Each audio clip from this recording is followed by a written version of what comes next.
أجلس محمد يوسف هل السؤال بنكودينيا أنا كسؤال تلفزيون كأرجع المقع يقول يا حبيب عجاء وقت ما يسنهوا الشيء خلاف كنا ودا ماضي لكن تذكي عواني قاركود باريس بيكوتشر أنا شركة باريس وحرق لوج كسعودة خدي خلاف كنا ماضي تذكي قاركود عواني كوتشر باريستا يجمع حلقة يليه هذا رهن تاسي ورتوا رهن قبل خوت الله annaga wasaarad ahaan wixii laga cabanayay ee shaqada iyadu ahayd mandate-keedu ahaa waanu dhamaynay qiimahaasa kamid aha saacadahaasa kamid aha korinta gelinta guriyaha kamid ahayd laakiin shirkadu de qofka cirdigeeda iyo sharafteeda iyo waxa aan jirin ka sheega de inay istifaacdo hantideeda iyo cirdigeeda difaacdo de xaq bay u leedahay inay shirkadu ka saamaxdo ka daysay saamaxdana ayaduna xaq bay dawladda laakiin arintaas laamaha amniga u taala shaqaanaga noo taala maaha sida ka warqabtaanba hadalkaygana ku jirtay mashruuca Solarsta waxa maalgelisay oo mashruuca ISRAS loo yaqaano dawladda Ingiriiska waxaana loo soo mariyay sharaa'igeena dalka wasaaradda tamarta iyo macdanta oo ah wasaaradii xukuumaysa ama line ministerka oo ahaayeen guud ahaan sharaa'ika energy-ga ka shaqeeya mashruuca shirkadda iyo maadaama aynay dawladdu shirkado iyadu leyrka burifaar garaysa aanay lahayn shirkadaha dalka sida dadkeeda muwaadiniintii leyr jaban amba dadka danyartii leyr jaban ay helaan mashruuca wasaaradda la soo mari wasaaradda iyo shirkaduna heshiis ayaa ay ku wada galeen heshiiska ay wada galeen sideedii ayaa u fulay agaasime magacaygu waa Khalid Bakayle waxaan ka socdaa telefishinka Star waxaan ku weydiinayaa marka laga yimaado khilaafaadka arrimaha dhaqaalaha iyo qiimo bixinta leerka shirkadda cabashooyinkii bulshada rayidka waxa kamid ahayd heshiiska shirkaddu ay ku xidho markuu qofku uu leerku gashanayo oo ay dadku ka cabanayeen inuu yahay heshiis u daneynayo shirkadda oo aanay bulshadu ka arkayn iyagu tabashooda heshiiskaas oo kaleeto maxaad iskaga afkarateen shirkadda miyaa ka mid waxa shirkadda xafiiskeedii baanu tagnay waxa jiro qofka macmiilka ee muwaadinka wuxuu lagu xidhaa foomka teamka technicianska ee wasaaraddu way soo arkeen waana guud ahaanna way soo akhriyeen qodob ay isla akhriyeen dhammaan foomka dadweynuhu ay shirkaddu ay xafiiskeeda yaala wax cabatina oo weyn oo sida dadka muwaadiniinta ee gobolka Reetor ee ka cawdaan ama wasaaradaha markii aan waxaan uga garawno kuma ay jirin waxa kamid aha waxyaabahan foomka ka cusnay ee qodobkaygana ku jirta in macaamiisha in saacada aan lagu xiro saacad gaar ah oo iyadu muwaadinku qofku saacadu gooniya ee soo qaato ku dooniyo lagu xiro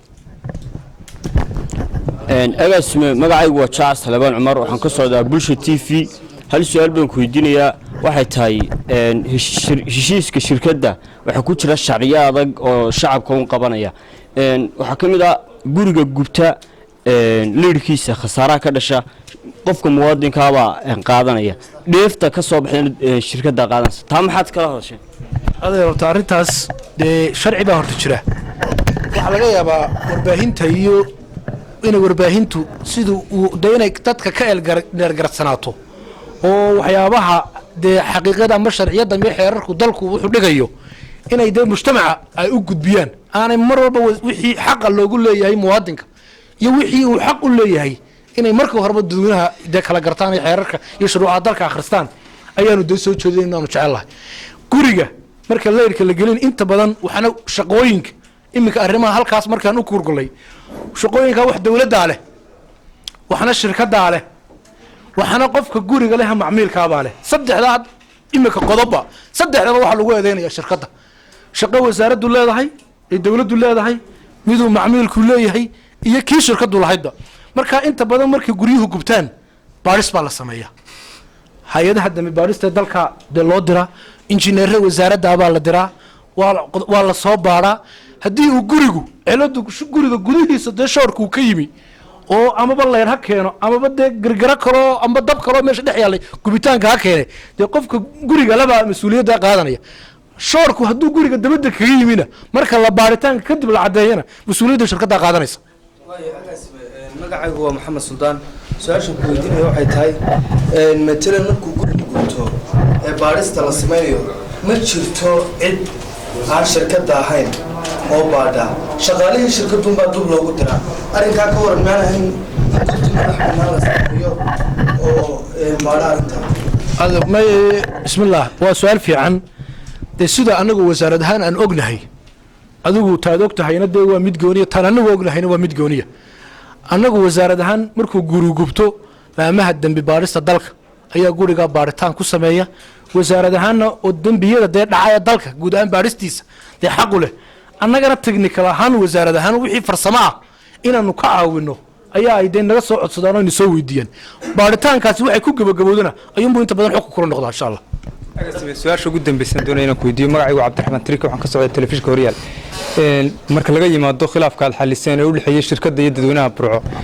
wasaaradda tamarta iyo macdinta xafiiska ay ku leedahay gobolka isuduwaheedii waxaa la sheegaya in muddo 6 bilood oo gobolka ka maqan yahay wasaaradduna si firfircoon aana u shaqayn arrintaas maxaa ka jira isuduwaheeda heesaata ma jooga adeer horta waxa fiican dee xafiiska gobolku ee wasaaraddu si fiican buu u shaqeeyaa waanu furan yahay dhismo weyn oo qurxoonna wasaaraddu gobolka way ku leedahay waanu shaqeeya isku duwuhuna dee waa ka halkaa fadhiyo oo noo jooga haddaydaan aqoonna iminkana dee barasho wanaagsan waa ninkaasa isbarta insha allahu wixii xafiiskaasina inuu shaqeeyo waajibaadkii mas-uuliyaddiisa qaatana waanu ballan qaadayna insha allah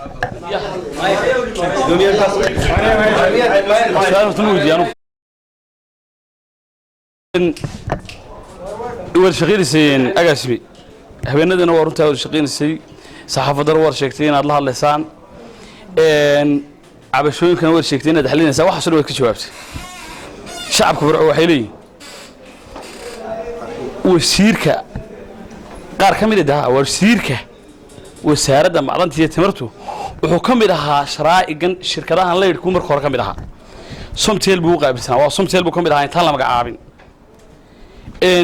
haddana shirkaddii somtel heeka iyo shirkaddan sharaa'igan isu tegay way ku jirtaa sidee baanu u aaminaynaa agaasimuhu wasiirka ka sarreeya bay leeyihin sidee baanu u aaminaynaa bay shacabkii leeyihin arrintaa iyada maxaad ka warramaysaa adeer horta su-aashaasi su-aal meeshaba taalla ambaba ujeeddadii aynu u nimi inaynu tabiga ka baxno dee hortaa ma qurux badna su-aal meesha taallana ma aha bulshaduna may odhan adaa yidhi bulshaduna adeer may odhane horta adigaa yidhi wasiirkuna dee waa muwaadin ka mida muwaadiniinta reer somalilan xaqna wuu leeyahay shirkadda iyo meeshuu doono inuu ka mid noqdo laakiin adeer maanayjarna wuu ka ahaan jiray dee xaqiiqdiisa iyo xuquuqdiisa ku waayi maayo wasiirku shirkad buu ka mid ahaan jiray rag badan oo dee sharaa'iga oo mas-uuliyiin oo xilil kala hayo shirkado kale ku jiro shareholderba way ka mid yihiin marka arrintaasi anigu arrintii aan harka khusaynaysa haddii waxaa su-aashaasi banaanaan lahayd xalalkii iyo cabatooyinkii gobolka reer togdheer haddaanaan wax ka qaban dee su-aal meesha taallay bay ahaan lahayd baan maraya laakiin khilaafkii wasaaradda iyo shirkadaha leyrhka iyo waxaan u jeeda khilaafkii macaamiisha iyo shirkadda si fiican baanu uga jawaabnay waxna waanu ka qabanay insha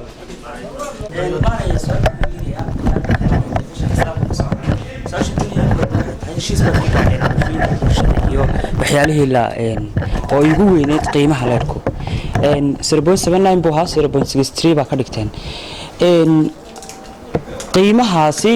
ma wuxuu fulayaa sidii idinku shirkad ahaan ku dhawaaqdeen bisha 6/15keeda mise waxa weeyaan xilligii hore ee idinku shirkad ahaan sheegtay waa laga soo guurayo heshiis aan ka yahayn baa jiro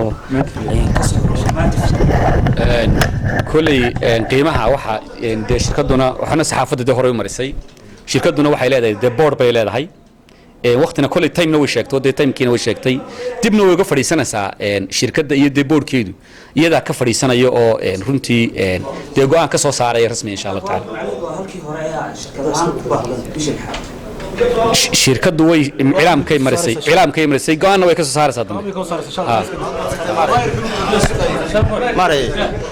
inta badan waxa laga caawadaa shaqaalihiina iyaga bal ka waran shaqaalaha dad badan baa ka caawinaya la shaqaalo way nacaburiyaan $1 bay nagu celinayaan anagoo 10 sano macaamiil ahayn bal iyagu arrintan maxaad kaga jawaabaysaa runtii shaqaalaha iyagu de wuxuu leeyahay mas'uuliyiin iyo xafiisyo cid walba department kasta department buu leeyahay human resource buu leeyahay shaqaaluhu maamula qofkana waa laga caban karaa qofka shaqaalaha waa laga caban karaa dambina waa laga yaabaa inuu galo qofka shaqaalaha inuu galo laakiin waxa loo baahan yahay bulshadeena waxaanu de ku wacyigelinaa aanu ka codsananaa aanu de macmiisha noo ahaano aadka u jecel waxaanu ka codsananaa in haddii uu dhaco qof shaqaalaha inuu dee xadgudub ku sameeyo qof macmiila ku sameeyo inay dee xafiisyada arrintaasi qusayso inay usoo gudbiyaan annagu si degdeg ku adraaytii ugu badisay inta arrintani jirtay maamulka gobolka iyo degmada waxaa leeyahay agaasimaha guud badhaaf waa waxa garabka saaraya cidii laga caawinayo marka bulsho badan baa halkaa awshaka muujinaysa arrintan maxaa ka jira baro salka muhiimka ugu daraysaa inuu muraad baa la sitee inuu muraad baa shirkadii dhabarka saaray may xasha ma suuroobis anigu dadka soo doorto ummadan ka mas'uulahay laakiin de in la hadal hayo waan ku faraxsanay waayo qof ilaahay qariib aan ahayn qof jiraan ahay marka in mid xun iyo mid wanaagsan bal laygu sheego de waa inaan jiraabaa la ii sheegaya laakiin ma suuroobayso intan dadka aan mas-uulka ka ahay ay soo doortay ee ilaahay igala xisaabtamay mas-uuliyadooda intan ka jeesto inaan shirkad dhabarka saaro la that's incredible wax dhacayna ma